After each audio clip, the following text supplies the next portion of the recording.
Hi guys, welcome to another episode of A Student's Perspective. My name's Natalia Colasurdo, and today I'm talking with Greg from Taller Ken. It's so nice to meet you, Greg. If you wouldn't mind introducing yourself for everyone watching here. Hi, my name is Greg Melitonov. I'm the partner and director of Taller Ken.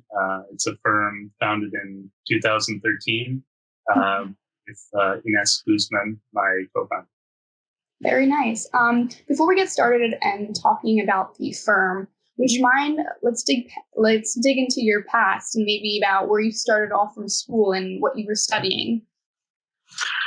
So I took a pretty unconventional path to architecture and design. I started studying art and painting, actually. I have a bachelor's degree in studio art, actually. Oh. And architecture and design was just always something I did as a job for pocket money. I learned drafting programs pretty early on in high school and just kept working, doing like kitchen and bathroom kind of stuff for offices, but I never saw it as about design at all. Yeah. So you were mainly attracted to the arts first. Yeah. Absolutely. And then is that how you kind of got introduced to architecture as well, or was that just something that was just on the side and considered separate? Yeah, I think that for me, art history is always and architecture history is always kind of integral to one another, and so I never lost that appeal. I've never been that attracted to the architecture of what's going on right now in the moment. I'm very much interested in looking back to the past for contemporary, getting your finger on the pulse. Art is usually a lot more of an inspirational place because it's just kind of a faster and more fluid discipline to look at. I guess that would be like your specialty. You're adding a little bit something more, I guess, than where some people without that art background would necessarily not bring. Yeah, especially when it comes to I don't, or we don't as a firm, draw a hard line between interior design and architecture. We really just see it as like a continuum. That's weird. But I think when, especially the kind of more traditional way that architects approach interior design, it's like a weird department within a corporate architecture office where there's just a lot of carpet sampling. It's really, I made it on a jury at a design school, and I made a joke that architects are kind of afraid of using anything more than like 3 materials in a palette. We really take it as the opposite. I mean, we take a lot of pride. It's kind of like a gumbo stew or something. Like the more ingredients that you allow to kind of blend together and form a richer outcome. That's very interesting that you have that kind of point of view. I think that again, I just see through your firm's work the difference. It really stands out to me as well. I just graduated architecture school with an interior architecture degree. So at our school, they consider and they keep us together with our fellow our architect people who are on track for that degree. They keep us together, very close knit, and we are taught this basically the same way until we do separate a little bit in our later years. But again, I think that's what first attracted me to that school, because they saw it as something integrated, something as that was going to be working together, something that was starting off at the same platform. And I think it makes it that much more successful when you think of stuff that way, as together and not different or separate. Same way you were talking about the art and architecture. You can't have art without architecture, so it's very close knit like that. Yeah, I think some of those traditional ways of thinking about the discipline of architecture is changing a bit, and although it's a very traditional, it's actually one of the most traditional ways to define architecture is just one of 7 arts. And I think the more that we think about architecture as a place for, let's say, performance and dance and music and art, if you think about Renaissance Italian architecture, painting and sculpture is integral to the walls, right? It's like you can't have one, as you said, you can't have one without the other. And I think the more people think about their designs as infrastructure or containers to make things happen, leads to more interesting outcomes. Absolutely right. And I know you brought up Italy, and I do want to talk a little bit about, I know you have some experience in Italy practicing. If you wanted to maybe like share with us a little bit about what you did over there, or maybe some things that you took away from there and then coming back. Yeah. So I'm a born and raised New Yorker. But after graduating, I moved to Italy to work for Renzo Piano at his Genoa office. That's where Ines and I met. We were both part of the design team that worked on the Whitney Museum in downtown Manhattan. And so that project was a fast track project. So during my short stint at Renzo Piano's office, I saw the project go from a block of foam to the topping of the construction site. So really got to see the whole process of a major from start to finish. Work of was that your first time really seeing a project being from like the start to finish? Yeah, actually, we all were very lucky to be in Renzo's office in the first place, but then also it's very common when you. I would just like to say that it's really necessary that all of you graduating or are about to graduate, maybe in your last year or something. It's really important that the first job that you have out of school is an inspiration to you for the rest of your career. Really, I know we all have tough choices to make regarding paying the bills and whatnot, but it's really important that you set the bar for yourself, because it really does lay the trajectory for the rest of your groundwork.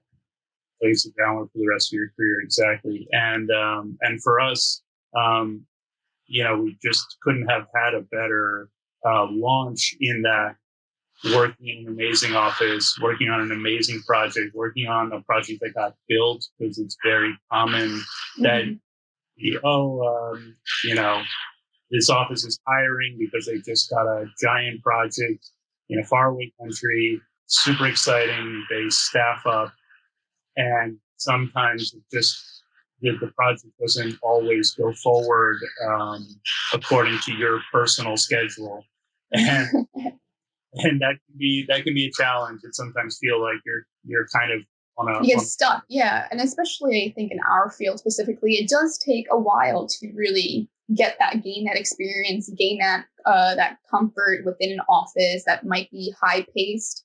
And I like how you noted the fact about it's very important once we graduate. I think all of us get stuck in our heads and we think that, what is out there for us, or I need that big job, but I don't have that experience, and that might stop somebody from actually applying. And I think that's where I'm in that boat right now. And I think it's like, we have to just kind of make that leap, that jump of faith, and apply for all the inspiring firms that you might not think you might not have the experience to. But I think we need to just put ourselves out there, like you were saying. I'm not gonna lie. It's not easy. Yeah. But I, as much as possible, and the earlier you do this all for yourselves, the better. It's important to establish a North Star for yourself as early as possible, because then no matter what opportunities come your way, you're always a bit more in the driver's seat, knowing that you're going somewhere, and that it allows you to evaluate some of the opportunities that come your way. Is this good for me, or is this good for right now?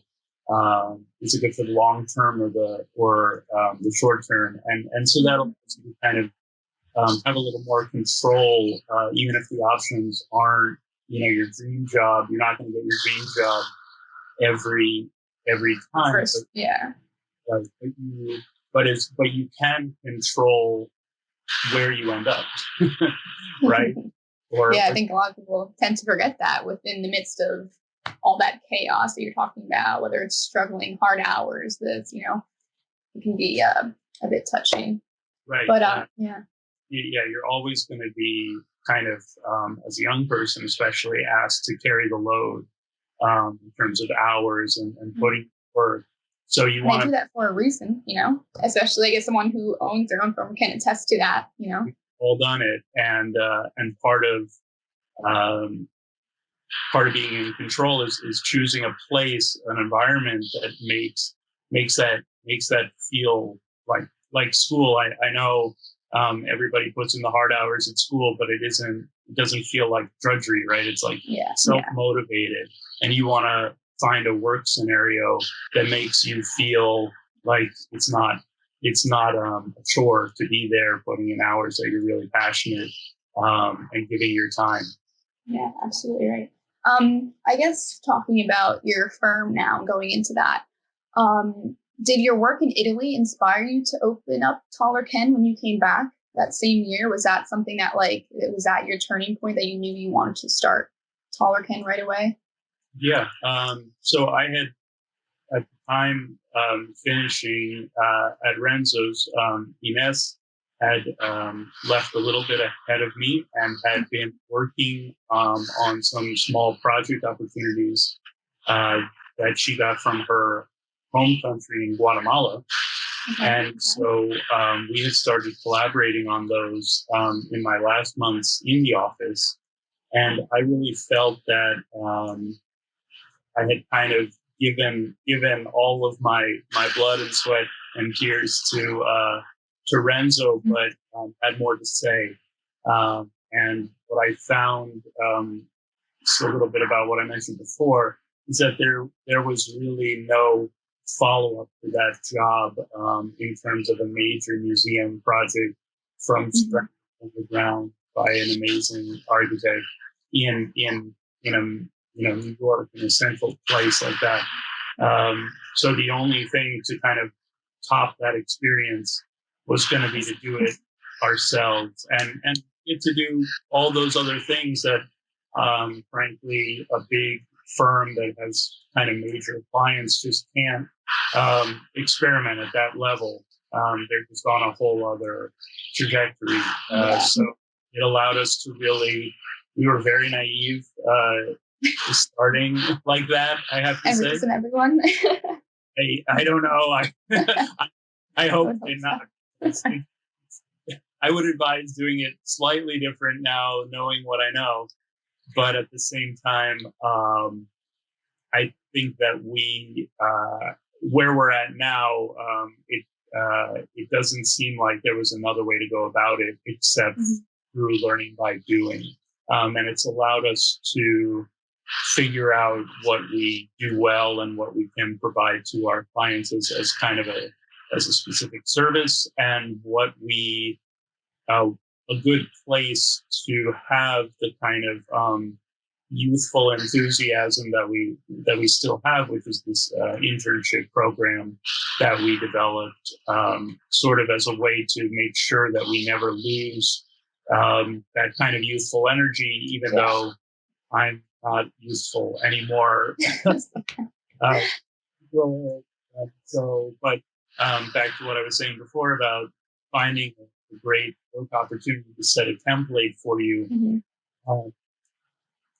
Renzo's office always had a very youthful vibe, even though some people had been with him for 20 years, 40 years. And so that was something that we, and a family vibe as well. And that's something that we took to heart and brought with us when we set up our own practice. Very nice. Yeah. One of my questions is going to be like, how do you and Inez kind of motivate your staff, and how do you guys work within your office? Is it, do you guys have a lot of collaboration? Do you guys work in teams? Like, I want to kind of know the dynamic of how you guys work within your office. Yeah, we try as much as possible to let everyone have a voice and to let everybody really contribute to the project. And that's not just for our internal office, but architecture and design was really collaborative. And so we feel like the best way is to bring the builders to the table as early as possible, to, as I was kind of saying before, find ways that our design proposals can be infrastructure for artisans to come in and to really let them show us what they can contribute, and do what they're good at, rather than us kind of design everything 100% and then hope that it gets built at 80% of our dream. I think that's a really silly and inefficient way to go about design. I think it's better to kind of just from the start. You had said that you kind of incorporate everybody, and I think that's an important thing to do, because I find that when people feel invested in something or feel that they kind of put a part into it, they feel that much more passionate about it. They're that much more excited about it. They're that much more into it. Yeah, I'm really interested in architecture where all of the vectors don't point back to one person. I was very lucky to work one summer kind of fixing up Renzo's archive that he has at the base of the office building. And I got a real window into what it's like to have a 40-year or 40-plus year career at the top of the profession. But you see that there's all these projects that happen with all these people and the hundreds and hundreds of people that have worked over the years to make it happen behind the scenes. And so I think giving people a role, as we were given on the Whitney at a very early age, the staff and young people, and then also allowing them to feel part of the design process to the point where they can take credit for it and feel like they've accomplished something is a really great way to keep people invested in the work that they do. And there's a lot to be, there's a lot to be said with, I think, talking about knowing where things come from, or knowing how many people have been working on this, or how many hands have touched this. I'm just thinking about like products, like, like how many artisans have touched this rug and weave these knots.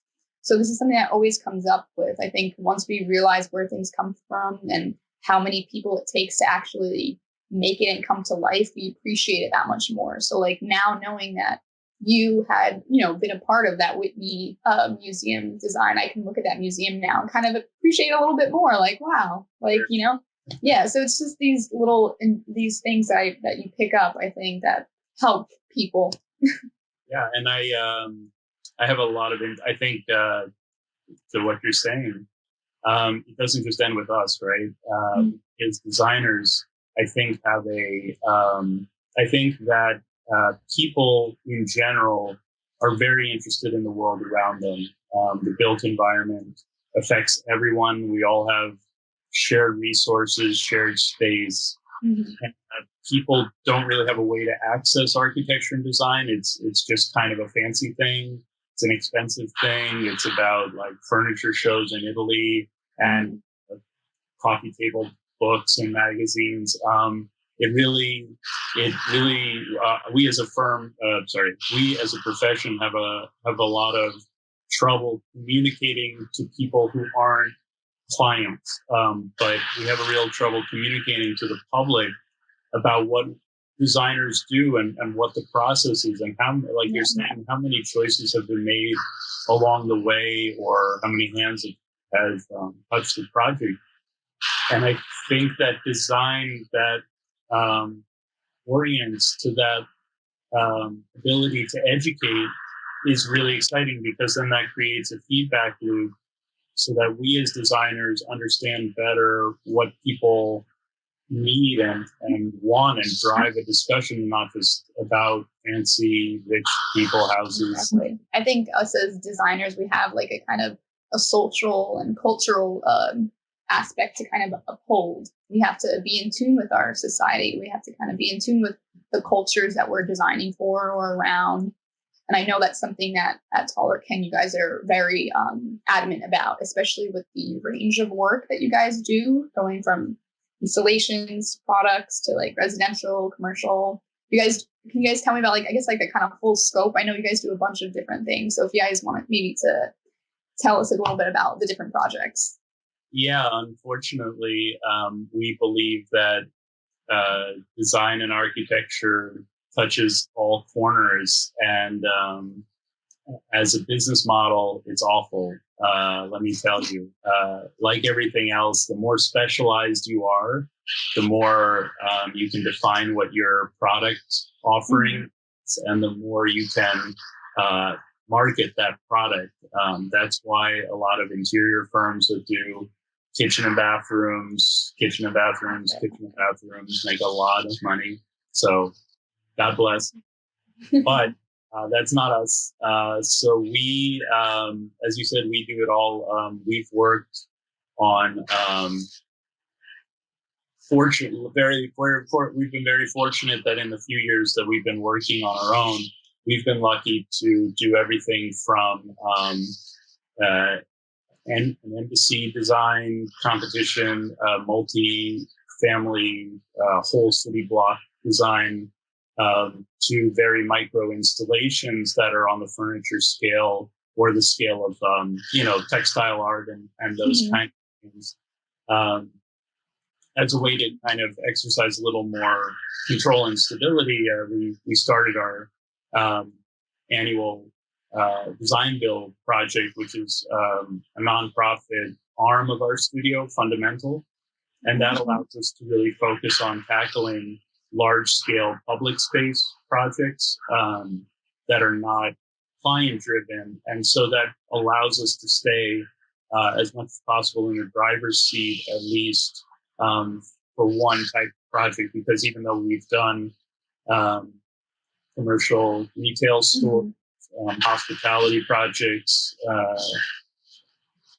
single-family residential, multi-family residential, a lot of gyms and bars and kind of things. We sometimes, as we kind of touched on, sometimes the projects start and then they don't go all the way through and that kind of thing. And so as a way for us to really, as we were talking about, get our work off of page and into the world. Make it your own, yeah.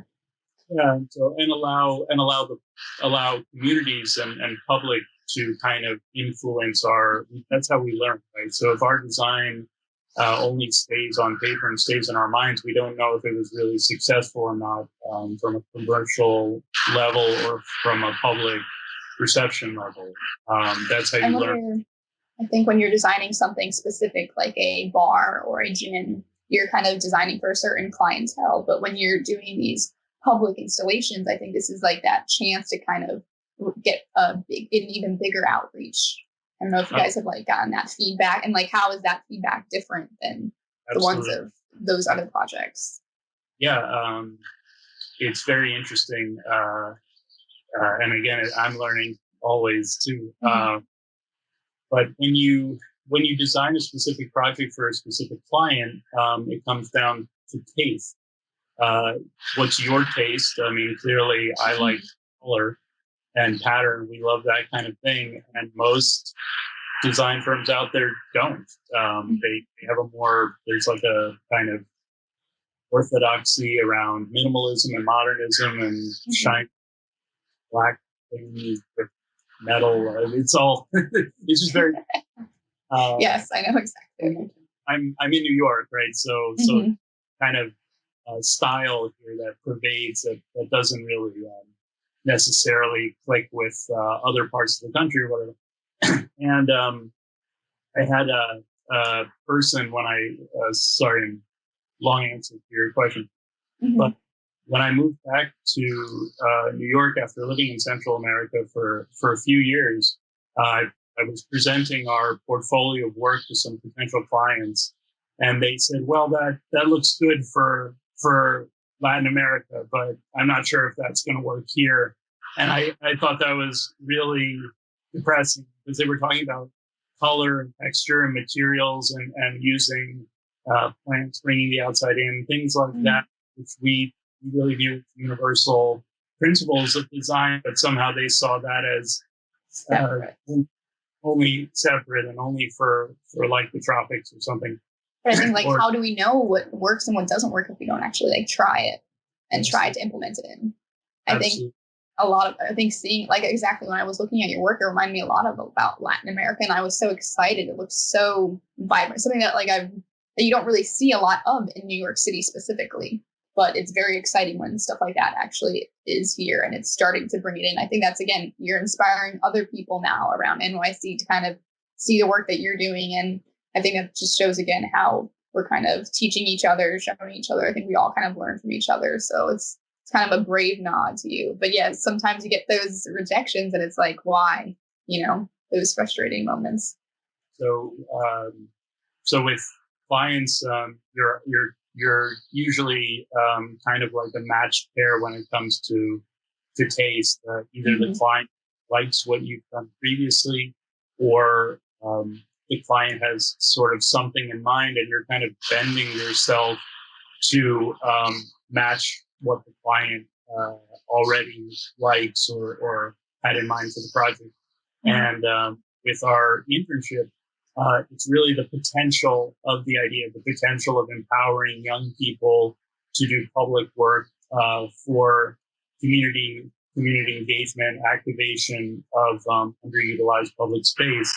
And that as a message radiates much more broadly because people are attracted to the potential. It's not about what necessarily you execute, although when they see what we do with young designers, that's the icing on the cake.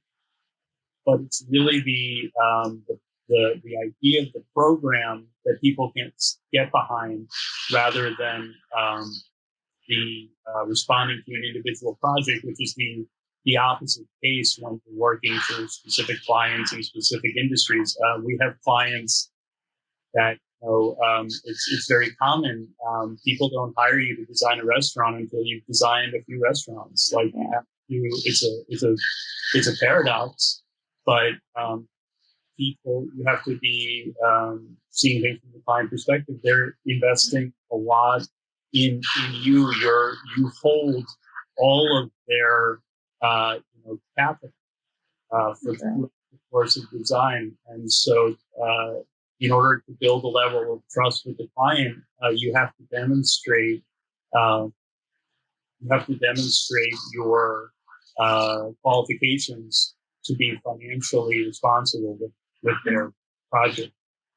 I know, so client relationships is something that's very important to not only your firm, but as a whole. I think this is something that we should stress a lot of, because this is something that they don't really teach you in school, how to necessarily interact with representatives of certain product companies or manufacturers. And it's just something that I think should be brought up a bit more. Absolutely. I mean, as we touched on, architecture and design is a collaborative discipline. And the idea that the architect just sits on top of a mountain until somebody calls them to do whatever they want is just not true. So, and yeah, I mean, essentially the building and construction industry, you pointed out, is about product.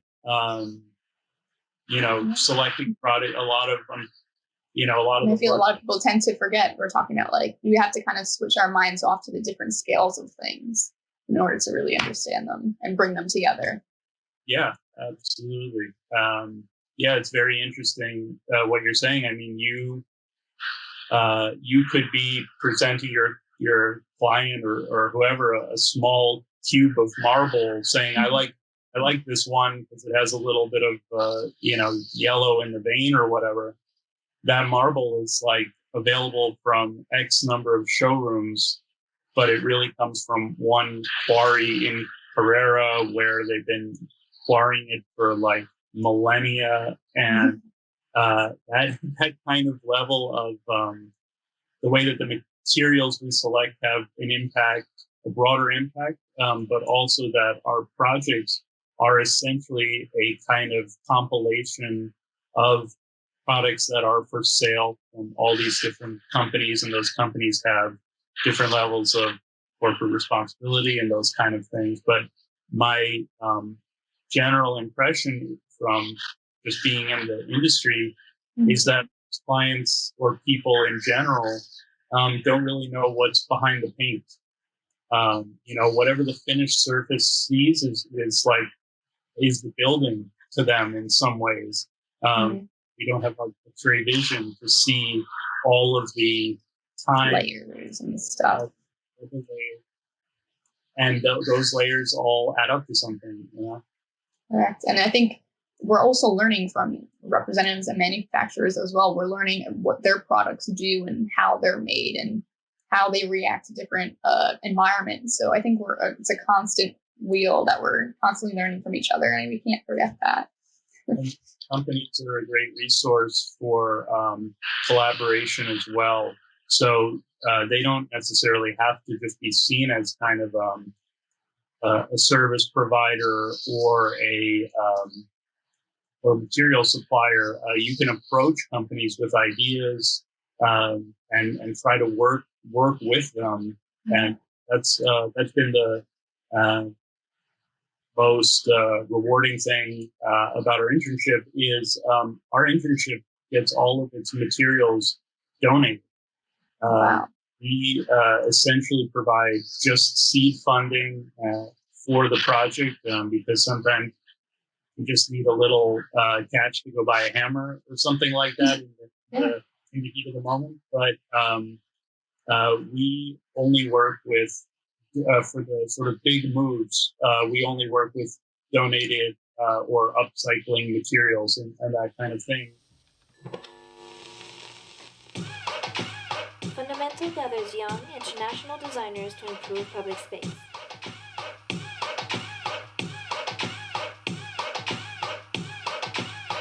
If you're lucky enough to arrive in Costa Rica at night, you'll wake up to an explosion to the senses. Color, sound, smell, and to top this up, earthquakes, thunders, sunshine, pura vida for sure.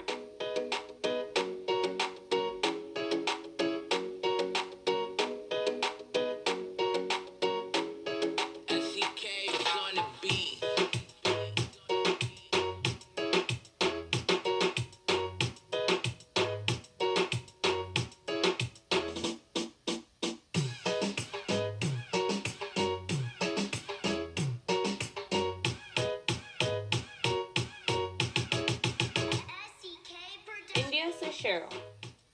Ben from the U.S. Carmen from the U.S. 李安红来自中国 Lonas de Haiti. وضاح من تونس.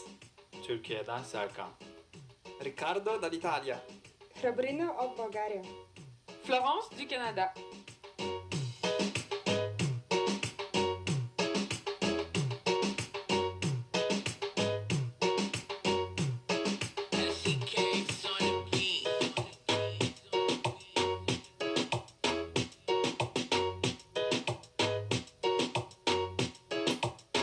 And that kind of thing. I think that's another guideline I think that you have set for yourself that is defining you in a way, I guess, that you didn't know already. That is something that defines you and your internship separately.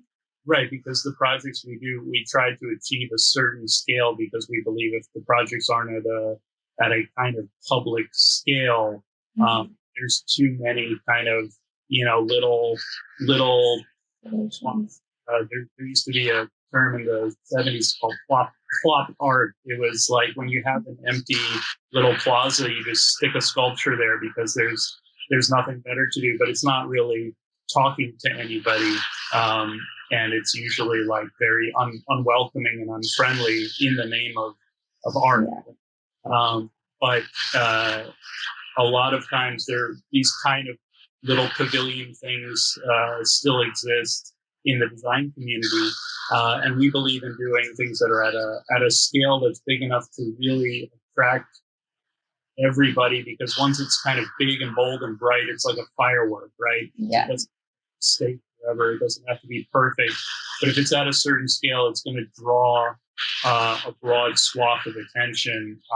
And the only way to achieve that without budget is to bring sponsor companies, and they are more than happy. Every company in the world has a factory with a bunch of unsold product, and they are more than happy to donate that for a good cause, because they want to be part of their community as well, a community of designers and a community of local people. Yeah, and just people who actually are, I guess, caring and are taking note of what's happening around us in our environment. All these products that are going to waste. Like I've worked in resource libraries before. I just know how much products are being wasted. Yeah, there's so much. And if we can take all of this and use it for something else, it just again circles back around. You'll find a lot of people in those showrooms where you go to get those products are all trained designers. Yeah, so you're absolutely right. They're happy to do so. Again, they're happy to do something outside of the norm. So you just have to let them know. As again, this is about choosing your own path as a young person. You just have to let people around you know that you're interested in doing things in a different way and why, and sort of share your story. And people will become attracted to that and want to help and want to collaborate. Yeah. It's great how you said some people in those showrooms are actually designers, and it's true, because I've talked to a lot of reps, and they did the 9-to-5 desk job, and that just wasn't for them, and they found a different fit within our multifaceted industry. You don't have to be at a desk job 9 to 5. You can be out there doing design build projects. You can be out there being maybe they were just more inclined to the sales of the products that they were actually speccing. So it's really great to just, I guess, pay attention to like all of the different facets that we can actually go into in this industry. Yeah, and that's why we started the program as a way to kind of bridge the knowledge gap. Your program sounds like it's very geared towards doing that in the first place, but the architecture and construction industries is such a broad swath of our world that touches so many corners, and I think we maybe focus a little too much on just designing opera houses or kind of special buildings in school, and so it's really interesting to see how people can kind of take different paths through this industry to drive change. Absolutely right. I guess to kind of switch it up a bit, I know you are an adjunct teacher at NYIT, correct? Yeah. How has that, I guess, new role as a teacher kind of helped you reflect on either your past school days, or are there things that you've seen that have changed or that haven't changed? Any few things that really stand out to you? Yeah, I think as a teacher, I now really try to encourage from day one, asking my students, why are they here? In terms of, maybe I'll ask you this, in terms of an architecture or design memory, what is the first time you remember being in a sort of special space? What are the things that are driving you here? And the responses are amazing, because one student had this amazing experience where they were their mother was a nurse, and they would go to the hospital with their mother when they were a kid, but the hospital was like a kind of a modernist building, and so they were just in this beautiful special space all the time as a kid, instead of daycare. Yeah. But it really left an impression, and it associates times with their mother, etc. And then another student works with his dad, who's in electrical, engineer. And so he knew that how buildings were put together because he was always seeing buildings in that kind of framing stage before the wiring and stuff goes in. But he always wondered why there wasn't, he wanted to know more about the other side, the abstract side, the ideas side. Mm-hmm. So getting those kind of stories out from our first class meant that I could better guide them through the semester. And so I think too much teaching, even though every school is different, every teacher is different, it's still top down. It's like, I know architecture better than you know architecture, mm-hmm. and you're going to learn it from me, and then you're going to go learn it from someone else, and another class, and another class, and it's all fitting within one pedagogy of the school. And I think that's necessary and important, and I don't want to make trouble. But I think the driver of education should be the student, yeah. And that their level of interest.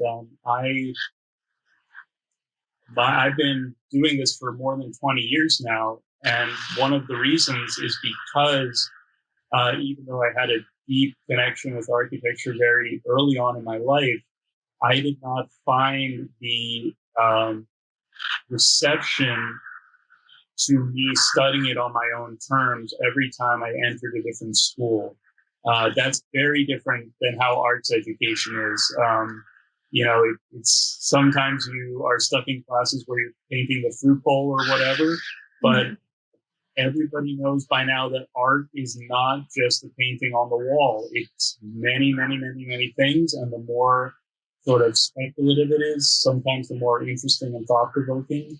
And architecture education and design is still very entrenched about building skill sets for the workplace and not necessarily geared towards students' own way of thinking or their interest to design school in the first place. And I think it's something that I guess they should have to discover because our industry is so vast and so multifaceted. There are so many directions that these kids can take, but they might not necessarily know that it's available to them. And I think by expressing what they actually want to get out of this major, it doesn't even have to be an architecture 9-to-5 desk job, like we were saying. It can be, there's many people who have gone on to become shoe designers and, they work for Nike. So when I was talking with one of my professors about, like, why is he here? What has led him to become a teacher? Because he had a background in art as well. And he told me that his job is to make sure people find their passion. He wants to help people find what they're passionate about. So it's again, like reminding, like kind of refreshing your mind. What do I want out of this? Because architecture is that kind of, I guess, major when you're in school that you kind of think it just has to be this straight line, and that's not necessarily the case. No, it's an amazing foundational training for a way to view the world. And so a lot of architects I know, like Ice Cube, for example, used to study. So there are a lot of people who have made very interesting careers for themselves outside of architecture, outside of architecture, but have a kind of mindset that comes from school, and again, kind of a way to view the world, a way of problem solving, in a not necessarily in a literal way, but kind of a way to organize people. Also, is a very later on, you learn to work very much in groups and to lead groups, because in the end we talk a lot about collaboration, but it all does kind of go back to the architect. They do become kind of the conductor of the orchestra, and so there's nothing that says that you have to use Revit for the next 30 years to kind of use your education. It can, as you said, can set you up for very excellent career paths in different fields that touch design, construction, art, and I always encourage people to look at look at those other opportunities, especially if you're going to do something on your own. Yeah, and I think that's another thing to note. I see in architecture school, going back to school, was kind of laying out that foundation. You have a lot of students who might be more on the artsy side and maybe aren't so technical, and then you have the technical people who may not be so artsy. So it's again like, and it's amazing to see how those students kind of clash with each other or work side by side next to each other, because you can look over at a desk next to you and the work might look completely different. But and then you're looking at your work. So yeah, architecture school is a very, very interesting environment. It's tricky because we have to teach to the middle. That's just unfortunately kind of the nature. But I always, also from day one, I also say that the students around you are your best resource. I lived in the studio for 4 years. I was a terrible student. I failed architecture school twice, if you can believe it. But I learned a lot from my professors. I had great professors, but 110%, I learned way more from my fellow students. And I believe that what you're saying about the people who come with a technical interest and background versus those from a creative and design background, they couldn't be better to prop each other up and collaborate with each other and inform each other's work. Otherwise, honestly, school's not worth it. You can just go, if you know Revit from high school, you can get a job in architecture and design. Mm-hmm. That's not what school is for. I think that it's about more. Teaches you how to think. Teaches you how to think, and it teaches you how to use people around you as a resource. Mm-hmm. And that's kind of, I guess, what you would see in the office setting then later on. Again, just you like helping each other out, using the people next to you and around you. You do. I would just like, yeah, getting back to choosing a good workplace, right? Mm-hmm. Because choose a place that's not really about anything. The people who are there are, Mm-hmm. they're just there and they're looking. Everyone's kind of got one eye out the door, hoping for something better. I'm not sure that that's a healthy work environment to be in terms of learning and growing, because it's not just about what the product of the office is. Let's say maybe the principal's amazing, but the rest of the firm is so-so. Mm-hmm. You're going to learn something, but it's not the same as being at a place that's really dedicated, the people there are dedicated, and then you'll learn quite a lot, even if it's not the be-all, end-all for you. You can get a lot out of that experience and move on to the next one. But kind of, if you aim for the middle in your career, it's I think it's gonna be a harder road mentally. Yeah. Before we end things here, I just wanted to talk to maybe about like one of your favorite projects that have stood out to you throughout your time working. That is a great question. I've had that question before. Well, because you guys have just covered a lot, so I wonder which ones have stood out to you specifically for whatever reason. I think that if you ask that question of Renzo Piano, he would always say The Office is his favorite project. I mean, I think that we the taller Ken is my favorite project because it's a work in progress and it's something that's always growing and changing and becoming something else and showing maturity.